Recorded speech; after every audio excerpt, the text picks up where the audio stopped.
Northern Italy, early 1940. The morning air trembles with the sharp whine of engines climbing through thin frost.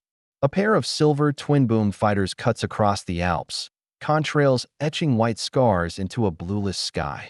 Below, a single black shape accelerates into the haze, a Messerschmitt Me 262, one of Germany's first operational jet interceptors. Its exhaust glowing dull even in daylight. The chase should be futile. The P-38 Lightning, armed but piston-driven, lacks the raw thrust to match the jet's climb. Yet, the American pilot refuses to level off. He forces the nose down, speed climbing past safe limits. Compressibility takes hold. The controls lock solid. The Lightning trembles on the edge of disintegration. His last instruction had been clear: never kick the rudder under dive compression. It will throw you into pieces. He kicks it anyway. Reality wobbles, then steadies. The aircraft rolls free, guns aligned on the climbing jet. A short burst, thick smoke, disbelieving silence. The impossible blink of one fighter plane outturning the future itself, before jets ruled the sky. A single act of disobedience rewrote the physics of combat. The Lockheed P-38 Lightning was born out of a request that seemed impossible long before anyone thought of chasing a jet. In 1937, the U.S. Army Air Corps demanded an interceptor fast enough to reach 360 miles per hour, climb to 20,000 feet within 6 minutes, and carry heavy armament plus range. For most aircraft companies, those requirements were fantasy. At Lockheed's young engineering office in Burbank, they became a challenge that defined an era. The project's lead engineer, a 27-year-old aeronautical prodigy named Clarence Kelly Johnson, had never designed a twin-engine fighter. He proposed something audacious: 2 engines joined by twin booms, a central pod for the cockpit, and a tricycle landing gear, a sleek, unorthodox shape that looked like 2 aircraft welded together. It promised stability, range, and power. The Air Corps designated it XP-38. What followed would test both innovation and patience. When the XP-38 prototype took off from Marchfield in January 1939, its performance astonished observers. It surpassed 400 miles per hour in level flight, already a global record. At the same time, the design frightened purists. The aircraft's speed pushed into aerodynamic territory few pilots had experienced. Early tests revealed the P-38's potential brilliance and its curse. In dives beyond 420 miles per hour, pilots reported controls freezing as if welded tight. At first, investigators blamed poor hydraulics.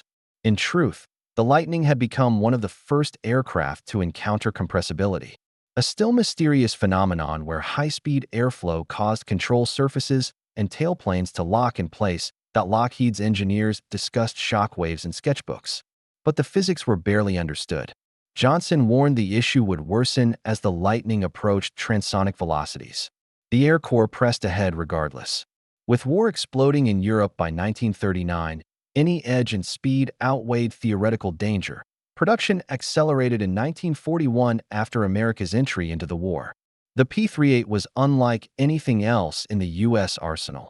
A twin-boom monster with counter-rotating Allison V1710 engines, turbo superchargers mounted in the booms, and a concentrated nose battery, one 20mm cannon, and 4.50 caliber machine guns firing straight ahead. It could climb like a rocket and cover distances no single-engine fighter could match. For high-altitude escort and photo reconnaissance, it was ideal, but the transition from blueprint to battlefield was cruel. Early in 1942, P-38s arrived in Britain for European service as part of the 8th Air Force. Pilots accustomed to Spitfires and P-40s discovered the new machine handled strangely. They loved the speed but distrusted its temperament. Tracking targets at high altitude demanded finesse. Trimming the rudder and elevator perfectly was essential. One wrong input, and the aircraft fell into a shuddering dive even veterans feared. The phrase lightning dive syndrome crept into debriefings and nightmares alike. At Lockheed, engineers fought theory with theory. They added dive recovery flaps, tested reinforced elevator controls, and briefed pilots to avoid sharp maneuvers above certain speeds. To engineers, it was science. To the men flying it into combat, it was superstition. Never press your luck beyond 470. By mid-1943, The P-38 Lightning served in almost every theater. It protected bombers in Europe, strafed shipping in the Mediterranean, and prowled the blue emptiness of the Pacific. Its twin engines gave pilots a sense of security. If one failed, they could limp home. But at altitude and high speed, the airplane could still betray them. When it dived, aerodynamic forces trapped elevators and rolled the aircraft into fatal compressibility. For months, recovery procedures were rumor, passed through squadrons like folklore. Ease the throttle back, don't fight it, ride it low until it lifts itself. It worked sometimes, sometimes not. Across bomber bases in England and North Africa, maintenance crews quietly repainted call signs on hangars named after lost aircraft. Commanders praised the Lightning's climb but whispered about its dives. Yet orders kept coming. General Hap Arnold saw the P-38's range as indispensable for breakthrough missions, and Lockheed's production lines in California ran day and night. America had already chosen her twin-engine future, flaws and all. Still, a truth lingered among pilots. Beneath its quirks lay unmatched potential. They also suspected that the mystery of its deadly dives might hide the secret to ultimate control. If only someone dared to break the rules set by training manuals. And one day, someone did. By late 1942, the Lockheed P-38 Lightning had reached real combat and immediately split opinion. In North Africa, it proved a stalker of the desert sky, shredding German convoys and climbing clean past the range of Bf-109 Gustavs. In Northern Europe, pilots treated it like a temperamental thoroughbred that might buck them into the channel at any sign of turbulence. It was fast, heavily armed, beautifully built, and, some said, cursed. The Lightning's problem wasn't enemies. It was air itself. At high speed, air became liquid steel pressing against metal. When pilots pushed into a dive beyond 450 miles per hour, the controls froze. The nose dropped farther, speed multiplied by gravity, and recovery became impossible. Many assumed the tailplane snapped. Investigations revealed that instead the airflow simply stopped obeying. Engineers called it compressibility. Pilots called it the death grip. Manuals warned explicitly, never, under any condition, touch the rudder pedals once compressibility began. The slightest asymmetric pressure could unleash torque powerful enough to shear the tail booms, and somewhere over the Mediterranean, footage existed proving it. That sentence in the manual became superstition carved into survival instinct. Thousands of new Lightning pilots treated the rudder as a viper, something you watched but never provoked. Yet, across the vast Pacific, circumstances forced disobedience. Pilots of the 5th Air Force, names like Charles McDonald, Dick Bong, and Thomas Maguire, flew the Lightning daily against Japanese aircraft that turned tighter and hit in swarms. They could not afford to surrender speed. The P-38's advantage lay in momentum, not maneuver. When compressibility threatened, some resorted to instinct instead of regulations, adjusting trim, pulling throttles, sometimes nudging rudder just enough to disturb symmetrical airflow. The results were inconsistent, but curious. A few who survived these dives insisted the rudder kick unlocked the airplane. Among them was a young pilot who, during a high-altitude chase over New Guinea, accidentally pressed the left pedal while his Lightning plummeted nose first. He felt the aircraft twitch, roll slightly, and then, miraculously, pull out. Back on the ground, mechanics stared in disbelief. Superstition said he should have been scattered across the jungle canopy. Instead, he had just found a pressure release for the death grip. Word spread quietly through squadrons. No reports, no official memos, just whispers in canteens between missions. Tap the rudder, a few said, not slam it. It was a heretical idea born out of necessity. The official stance remained, don't touch the rudder once the Lightning starts screaming. But men at war trust experience over manuals. Experiments multiplied. Some succeeded, a few didn't. Each failure reinforced the fear. Each success inched toward revelation. While the Pacific pilots pushed improvisation, those in Europe fought different adversity.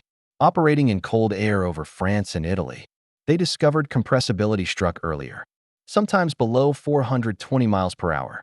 Dive recovery flaps, introduced late in 1943, began alleviating the issue, but delivery lagged months behind the demand. For many, survival still depended on guts and field. In December 1943 over Fallujah, Italy, a P-38 pilot escorting bombers to Naples entered a steep dive, trying to avoid flak. He remembered the manual, hesitated, then felt the wings start to tremble.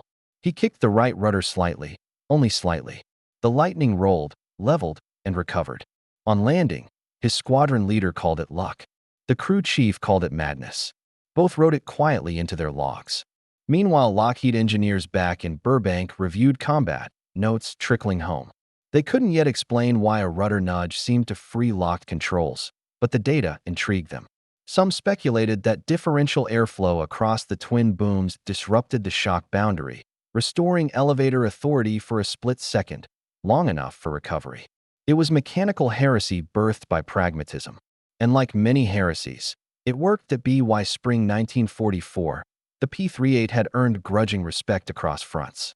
It carried cameras over Berlin, destroyed shipping in the Aegean, and roamed the Pacific out to New Guinea's farthest islands. Its pilots had learned to treat danger as dialogue between body and machine. Somewhere between fear and genius, instinct was evolving into doctrine. When the first German jets appeared, flying faster and climbing higher than any piston aircraft, that uneasy dialogue would be tested again. The Lightning's enemy was no longer just compressibility, it was time itself. If a mere human foot on a rudder pedal could tilt that balance, history was about to notice the eye in the cockpit of a P-38. The most powerful feeling wasn't pride, it was apprehension. At full military power, both Allisons roared like twin chainsaws beside a coffin-tight canopy. Every vibration echoed through a pilot's bones. Behind the joy of altitude lurked the dread of the fatal dive. The Lightning's manuals were written in cautionary language. Every training class repeated stories of men who had chased an enemy too far down and never pulled out. A few called it superstition, but most believed it. The speedometer's red lines weren't numbers. They were mortality in ink. New pilots felt the temptation constantly. When a target broke away, instinct cried follow. The eyes saw kill. The mind remembered the rule. No steep dives past 470 miles per hour, controls will freeze. Training photographs of twisted wrecks circulated in briefings. Yet human instinct in combat rarely obeys restraint. The P-38's men were young, mostly in their early 20s, convinced they could thread precision through chaos. When they later admitted to using the forbidden rudder kick, they called it foolishness, the stupid trick of frightened youth who couldn't bear to simply die by procedure, aerodynamically. The Lightning lived at the frontier of knowledge. By 1943, engineers barely grasped the behavior of airflow near the speed of sound. Compressibility wasn't just drag. It altered the shape of air itself. Pressure waves formed dense barriers around wings and tailplanes. For pilots, that translated to sudden heaviness, shaking, and unresponsive controls. The P-38's twin-boom design made the problem intriguingly asymmetric. Differing airflow paths on each side could change how the aircraft responded to control surfaces. In typical dives, both elevators locked first. Rolling or yawing inputs failed because the stabilizers were jammed by high-density air. But pilots discovered that a brief, sharp rudder tap could destabilize that symmetry, slipping one boom out of the airflow choke and allowing the elevators to bite again. The explanation would appear in post-war wind tunnel reports, but wartime technicians only knew empirical fact. The forbidden input created life where science said it couldn't. To engineers, it was anomaly. To pilots, it was salvation expressed through muscle memory. The trick came with risk. Apply too much, and centrifugal force could tear the tail apart. Apply it once, decisively, and the shock boundary fractured just enough to restore control. It was math measured in centimeters and milliseconds, and only men willing to dance that close to annihilation learned its rhythm. Strategically, the P-38 filled a niche no Allied aircraft could match. Range was everything. In Europe, the Mustang hadn't yet arrived. Spitfires drank fuel too quickly. The Lightning could escort bombers from Foggia to Vienna and back, or across the English Channel deep into occupied France. Its nose battery, 4.50 calibers, and a 20mm Hispano, focused fire without convergence issues, turning aim into straight geometry. At altitude, twin superchargers delivered constant speed. At sea level, sheer weight stabilized strafing against ships or trains. But within that capability hid its pace-trapped weakness, Attacks often ended in dives, and dives risked death. When word of the rudder recovery leaked quietly into squadron scuttlebutt, tactics shifted. P-38s began exploiting vertical attacks with newfound confidence. They carried more momentum into firing runs, broke away sooner, and escaped the enemy's turn radius in seconds. In Mediterranean dogfights, this made the Lightning lethal. Its supposed flaw had become its blade. The 5th Air Force in the Pacific adopted the lessons even faster. There, open sky met hot air currents ideal for high-speed engagements. Major Tom McGuire and Richard Bong, America's top aces, both used refined dive recovery methods that mixed throttle control, elevator easing, and subtle rudder cues. They weren't merely pilots. They were experimental physicists strapped to aluminum. Each battle served as field data for Evolution.to German and Japanese pilots. The Lightning was unlike anything they had faced. Its twin tails made it visible from miles away. Its silhouette nicknamed Der Gabelschwanz-Teufel, the fork-tailed devil. They learned not to underestimate it. Early encounters suggested it climbed too fast to outpace, and its concentrated nose guns could maul fighters before closing distance. The Luftwaffe discovered that diving away, once their favorite escape tactic, no longer ensured survival. Lightnings followed longer and steeper than expected. In the Pacific, Zero pilots initially mocked its sluggish turns, but soon realized that the P-38 killed through geometry, not agility. Its pilots attacked from above, slashed, and withdrew. Chasing only led to disaster. Rumors spread after late 1943 engagements. The twin-tail dives like a bomb, and lives. Japanese after-action notes reveal awe and fear of an aircraft that disobeyed physics in pursuit. WWII. The time-axis intelligence recognized that Allied pilots had found a method around compressibility. The war's focus was shifting toward jet propulsion. Germany's Me-262 and Arado 234 heralded a new age. Yet the Lightning's pilots already unknowingly practiced the control techniques those jets would require. This stupid trick that saved piston fighters was, strange as it seemed, teaching the world to fly at transonic speed. The boundary between foolhardy and genius had blurred beyond recognition. The skies of 1944 would soon decide which description endured. Every successful revolution in air warfare required someone at a desk willing to defy paperwork. In the Lightning's case, that man was General Henry Hap Arnold. He knew its quirks, had read the complaints, but defended Lockheed's creation as an investment in the unknown. One day, he told staff in 1943, "Speed will punish whoever stops searching for more." That sentence became justification for risk. Under his orders, tactical commands such as General George Kenney's 5th Air Force in the Pacific refused to sideline the P-38 despite losses. Kenney trusted pilots who tested the boundaries. He encouraged bombing escort units to document their experiments rather than court-martial them. Reports from New Guinea, North Africa, and the Mediterranean reached Washington annotated by field officers who admired the risky but effective rudder recovery technique.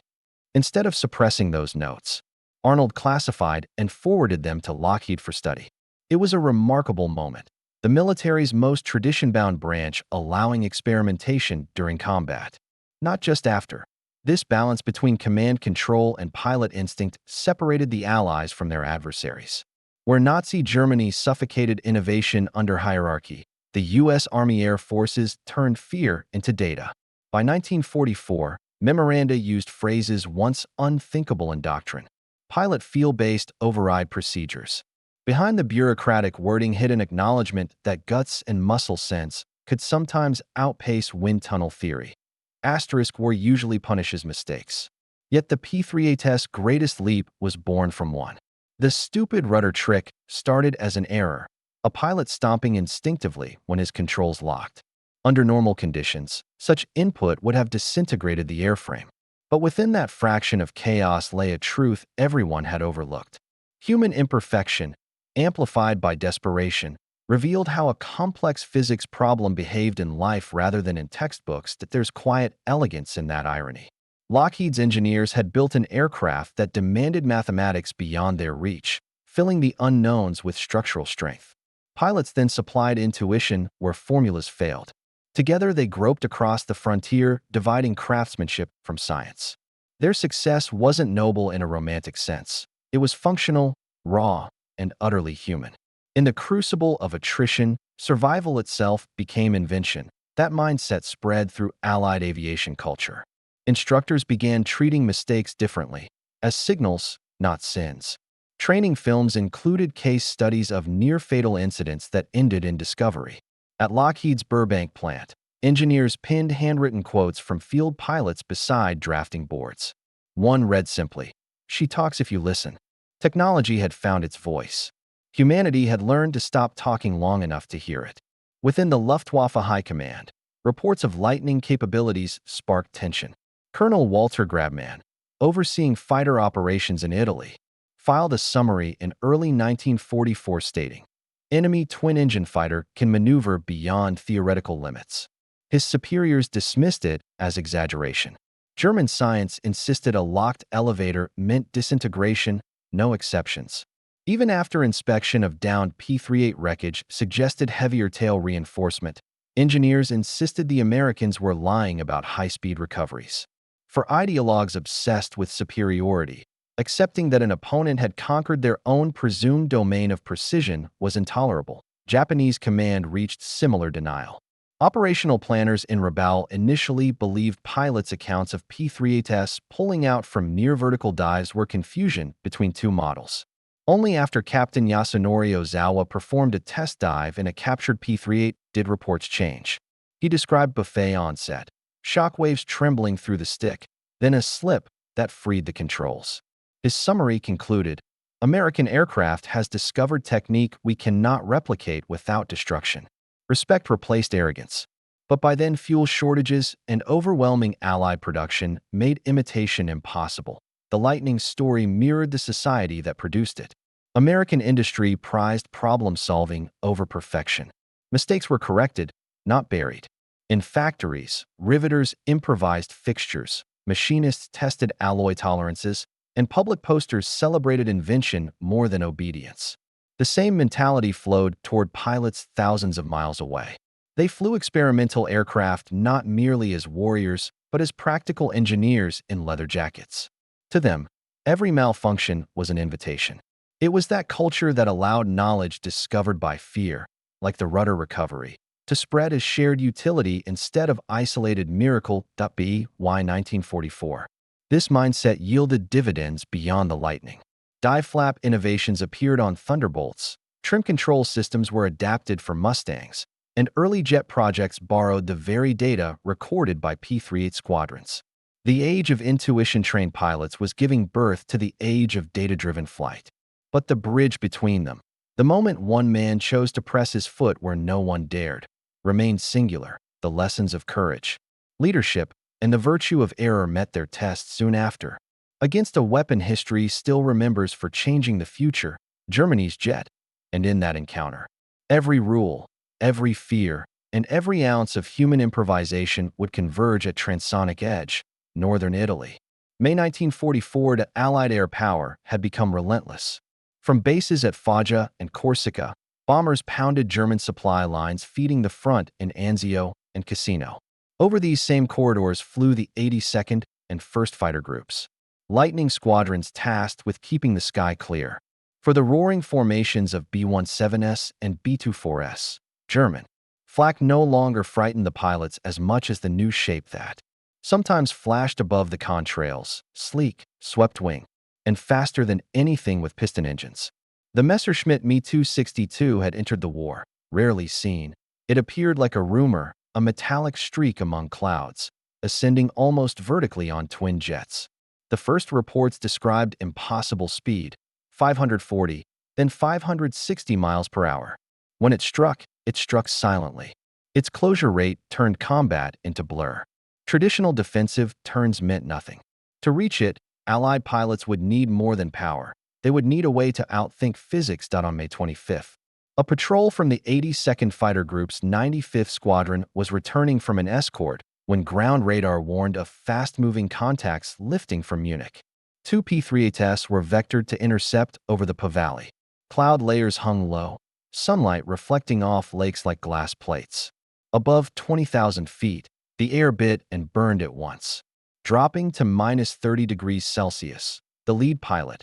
Historical records disagree on whether it was Lieutenant M.L. Donovan or Harry Seeley, spotted the vapor trails first. Two silvery shapes appearing below and to the east, climbing fast. He and his wingman rolled inverted and pushed for altitude. But within seconds, one of the German machines leveled out and crossed ahead, its twin engines emitting a dull, continuous howl unfamiliar to the American ear. The Me-262 accelerated past them like thought. A flash. Awake. Gone.it should have ended there. Instead, instinct, or pride, drove the lightning down in pursuit. Donovan nosed over.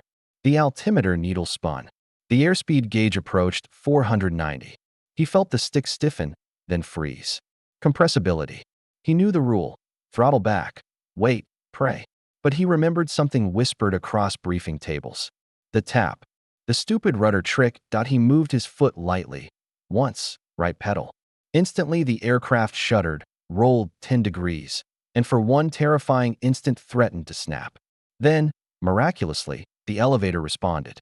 The lightning stabilized. He straightened, lined his gun sight through the oil-smudged glass, and spotted the Me-262 below beginning a shallow left turn to accelerate away.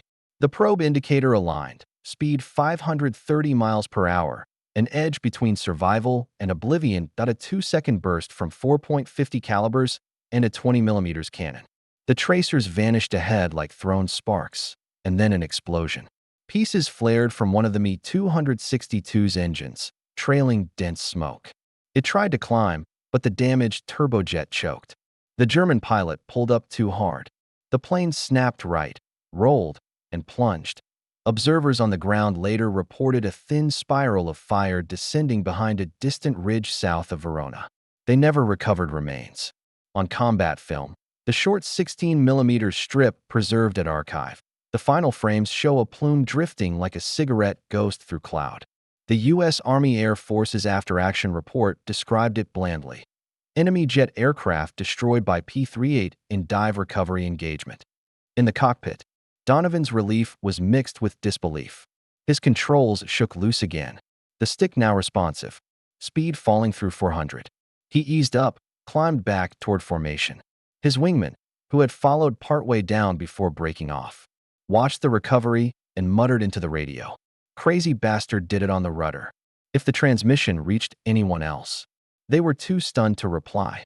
That incident, the first reliable instance of a piston engine fighter shooting down a jet in combat, remained classified for months. Officers feared publicity would invite doubts about structural safety. But engineers at Wright Field and Lockheed quietly obtained the gun camera footage. They recognized something profound. The forbidden rudder input had not only saved an aircraft, it had pierced a scientific frontier. For the first time, a pilot had used lateral airflow interference on purpose to exit compressibility. He had performed, in practical flight, the maneuver later codified as rudder-induced shock disruption. In that instant, the lightning ceased to be a beautiful problem and became a precedent. The Me-262 episode turned field rumor into empirical evidence. From that day, Lockheed test teams and combat squadrons began formalizing what one reckless human foot had already taught them, the battle over. The Po Valley did not shift the war's outcome, but it redefined the boundaries of control. The jet age's first engagement had not been decided by thrust, metal, or speed. It had been decided by intuition. And back in California, in a hangar full of slide rules and chalkboards, engineers prepared to dissect the miracle. They would soon confirm what Donovan could only feel. This stupid rudder trick wasn't stupid at all. It was the key to transonic flight. News of the incident crossed the Atlantic quietly, contained in one after-action cable and a strip of black and white gun camera film. The official summary reached Lockheed Engineering Division at Burbank in early June 1944 under security seal. The memo's language was plain. Subject: P-38 engagement with enemy jet, survival of dive through 530 miles per hour indicated.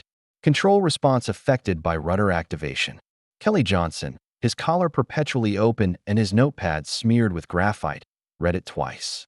In those bland military phrases, he saw proof that his design's wildest potential had been hiding in plain sight.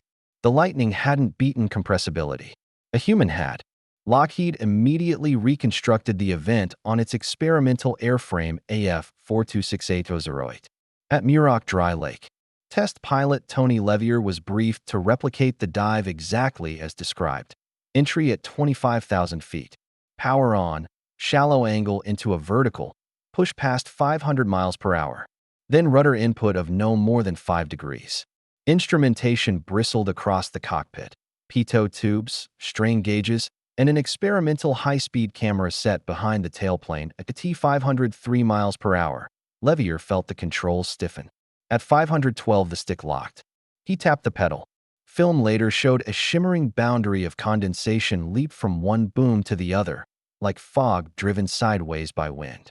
Seconds later, pressure sensors recorded elevator movement, minor but real. The aircraft leveled cleanly. Muroc controllers logged success. For the first time in controlled test, human instinct had been verified by measurement. Kelly Johnson ordered the team to draft emergency appendices for all P-38 squadrons.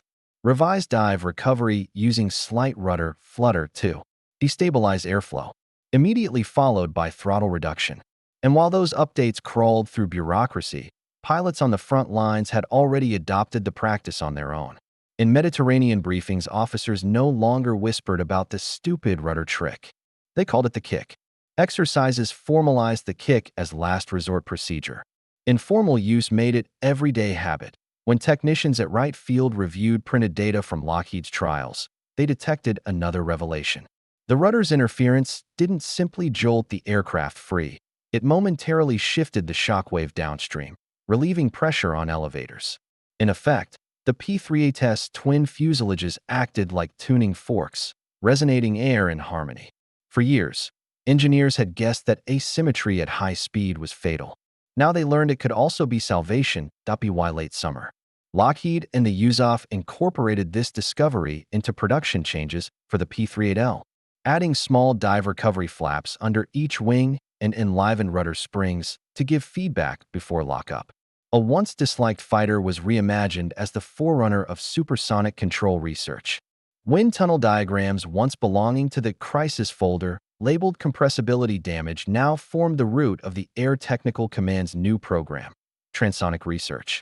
1945. Meanwhile, in combat theaters, the results were visible before anyone realized the science behind them. Loss rates in training dives dropped by half. Pilots began initiating intentional plunges from 30,000 feet to attack German and Japanese bombers head-on, confident they could recover. Reports recorded improved accuracy and survivability. In Pacific dogfights, B-24 crews described Lightning escorts plunging through flak in vertical dives, firing into formation, then pulling out with impossible smoothness. It wasn't magic. It was muscle memory and mechanics joined in obedience to a new rule. The first official recognition reached Donovan months later via telegram. It mentioned neither rudder nor compressibility, those still being classified, but commended initiative resulting in development of revised high-speed control technique. He didn't receive medals. He received vindication. Other pilots later confirmed they had experimented independently, suggesting discovery might have been parallel across theaters. Different skies, one instinct. The U.S. air industry would later call this phenomenon collective development, simultaneous innovation under identical pressures. Abroad, Axis analysts could only marvel. Recovered wreckage of P-38L models after 1944 revealed the new flaps and spring tensions. German documentation remarked dryly, American fighter demonstrates controlled entry and recovery from compressible dive. Procedure unknown. The Reich's jet program charged ahead too fast to learn the slower lesson hidden there. That intuition could still outperform machinery. When the Allies advanced across Europe that autumn, factories and research centers began sharing data openly. Lockheed handed over its compressibility findings to Bell Aircraft's supersonic division.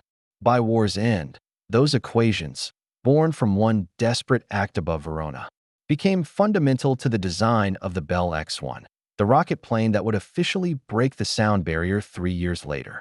The lineage was unmistakable. The P-38's twin booms to the X-1's bullet shape, both designed by engineers who understood now that air was not still, it was elastic.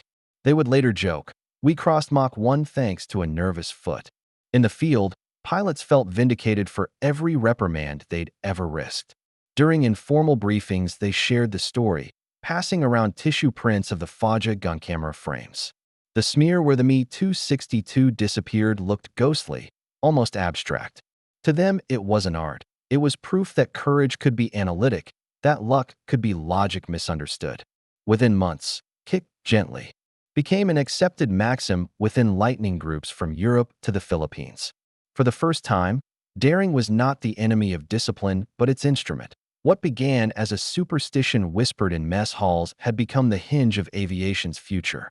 The revelation was complete, but its implications were just beginning to ripple through strategy, morale, and the very character of aerial warfare. The war was far from over. But from that day on, every time a Lightning's rudder shuddered underfoot, it was not fear the pilot felt, it was mastery. WWII Autumn 1944. The rumble of twin engines had become a kind of reassurance across every Allied front. The P-38 no longer carried the stigma of an unpredictable experiment. It was the fighter that had stared at the edge of speed and lived. In hangars from Italy to New Guinea, maintenance crews chalked slogans on nacelles: "Kick it and climb, or simply trust her." The superstition had evolved into confidence rooted in proven science. That Lockheed's amendments to later production aircraft reflected this new certainty. Dive recovery flaps became standard, rudder control springs stiffened, and the entire training syllabus shifted emphasis. For the first time, instructors openly discussed compressibility and recovery as teachable skills rather than fatal accidents. Engineering drawings, once annotated "top secret, aerodynamic failure," were now classroom diagrams.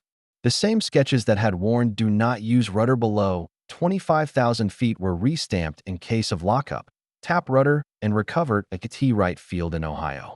Test officers compiled results from fresh diving experiments that repeatedly confirmed the phenomena first spotted over Italy. Even conservative engineers admitted there was something almost poetic in the data. Asymmetry, the quality aircraft designers had avoided for decades, had become nature's escape hatch. The twin-boom Lightning, once mocked for its odd shape, turned out to be uniquely equipped to surf the turbulent air most planes feared. That realization rippled through tactics. European commands encouraged vertical diving approaches for the first time. Squadrons that once broke away from German interceptors now attacked from higher altitude, slashing through formations with millisecond precision. Wingmen learned timing sequences for shared attacks, one fighter diving, another covering the exit, both banking away at transcompressible speed. Kill ratios soared. By the winter of 1944-45, Lightning groups in the Mediterranean claimed 4 enemy aircraft destroyed for every P-38 lost in combat. The physics once considered its curse had become its armor. Reports reaching Pentagon desks told a subtler story as well: the psychological shift among airmen. Confidence changed posture, breath, tone. Pilots who had seen friends vanish in those earlier dives spoke now of trust, even affection. The airplane had matured alongside them. Their fear had been educated away. In the Pacific, the effect was revolutionary. The long-range missions that crippled Japanese supply convoys relied on Lightning squadrons operating 8 hours at a stretch, alternating attack and dive to evade flak. The knowledge that their machine could outdive anything Japan or Germany fielded brought relief only those who had once doubted. Physics could feel that Lockheed's research papers detailing the rudder destabilization principle reached every major American aircraft manufacturer by February 1945. North American engineers designing the final P-51 Mustang variants adapted smaller tail rudders with increased hinge balance. Republic's P-47 Thunderbolt acquired minor trim tab adjustments to delay compressibility onset. Within a year, the lessons of the Lightning were traced across every Allied airframe. The discovery wasn't branded a single inventor's glory. It was transcribed into the DNA of aeronautical progress. There were also human acknowledgments. General Kenny sent Lockheed a personal note reading, "You saved pilots by proving we could still learn." From the sky itself, Kelly Johnson's team understood the compliment. Carried weight, a recognition. That fighter evolution was as much about humility as horsepower. The command had listened. Bureaucracy had given ground to experience. and an entire generation of aviators benefited. When the war in Europe collapsed that spring, P-3A tests still patrolled the retreating German front lines. Most enemy aircraft fled upon sight, not because of numbers, but because the legend had become self-fulfilling. The fork-tailed devil could dive faster than fear, and above those fields of surrender, the contrails spread in mirrored arcs high across the Italian sky, white scars left by machines that had tamed the violent unknown. The age of piston fighters was closing, but because of one risky foot on a pedal, that age would not end in ignorance. When VE Day arrived in May 1945, thousands of P-38 Lightnings stood in neat rows on grass and concrete across liberated Europe. Engine covers fitting like armor plates, propeller blades fixed in place. They looked motionless yet powerful, like statues of speed. Few of the pilots or engineers walking among them grasped that these machines had already written the opening chapter of the jet age. This stupid rudder trick had opened a door no laboratory alone could have unlocked. The U.S. Army Air Forces recognized it formally but quietly. Technical orders updated the Lightning's manual with new sections labeled dive recovery, rudder application, combat proven. Beneath the bureaucratic text hid revolution. Right field supervisors, now recording post-war lessons for the emerging USAAF, referred to the discovery as the Lightning Recovery Maneuver, though pilots kept its original nickname, the kicked at Lockheed. Kelly Johnson's Advanced Design Division began integrating those findings into next-generation projects. The same engineers who had tested rudder asymmetry on the P-38 were now sketching a tapered fuselage for a sleek rocket-propelled aircraft called the XP-80. In essence, they were building a Lightning stripped of its propellers, carrying the soul of the old fighter into the world of jets. Johnson would later tell a reporter, "The sky stopped being mystery when our mistakes started to work." Throughout 1945 and 1946, air races and test flights across the United States displayed the Lightning's dual identity, combat veteran and scientific instrument. Many demobilized pilots bought surplus examples back home, flying them under civil registrations for research contracts. Their dives above California desert skies continued collecting data for aeronautical studies. Each test reflected the muscle memory inherited from combat: shallow entry, build speed, rudder tap, recovery.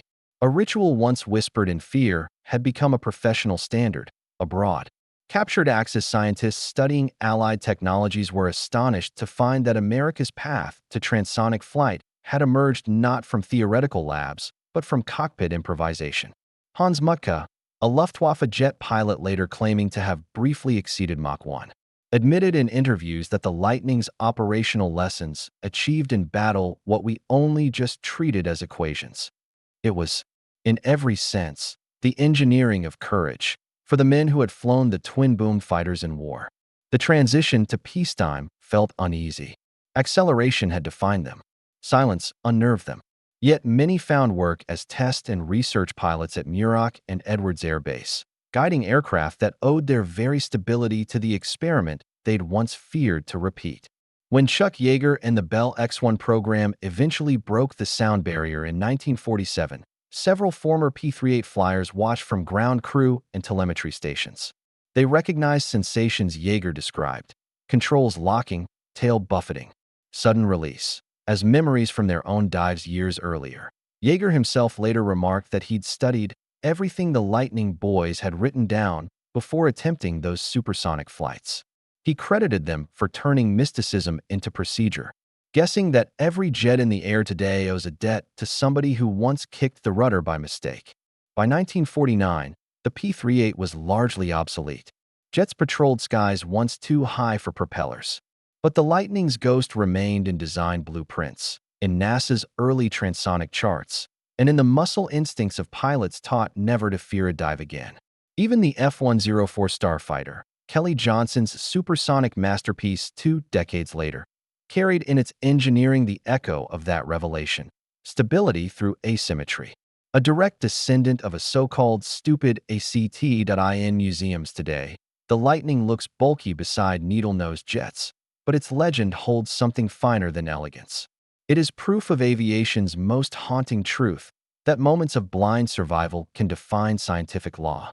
Every rivet along those twin booms backs that claim man and machine. Improvisation sculpting future certainty. And somewhere, in archives marked simply 82nd Fighter Group, Italy 1944, a reel of grainy film still shows tracer lines flickering through thin cloud and a single black dot falling away. It's the instant the modern age of flight began, not with a blueprint, but with trust that defied classroom caution. History tends to celebrate design more than defiance. Blueprints carry names. Instincts do not. Yet in the story of the P-38 Lightning, one pilot's defiant moment became the bridge between fear and understanding, a literal human imprint on the science of speed. What looked like disobedience was, in truth, the language of discovery spoken under pressure. The stupid rudder trick is the quiet opposite of myth. There was no cinematic triumph, no orchestral swell. There was only a pilot wrestling the frozen weight of reality, a foot twitching against a pedal, and the unforeseen harmony of physics and nerve. Out of that collision came the tool set every later generation of aviators would inherit. From the P-80 to the F-104, from rocket research to passenger jets, humanity built upward from that instinctive act. The transonic barrier didn't crumble. It listened. The Lightning's legacy is modest yet enormous. The affirmation that courage paired with attention equals knowledge. Machines, after all, are only half geometry. The rest is interpretation. In wartime skies, men didn't just fight the enemy. They negotiated with nature, rewriting boundaries written by textbooks that hadn't caught up to experience. That's how progress actually moves, through risk taken by those who can't afford to calculate every variable. When visitors stand beneath a restored P-38 today, its silhouette still looks improbable. Two long booms joined by a slender pilot's cabin perched between engines like thought-balancing willpower. Each rivet hums an unspoken message. Innovation was never neat.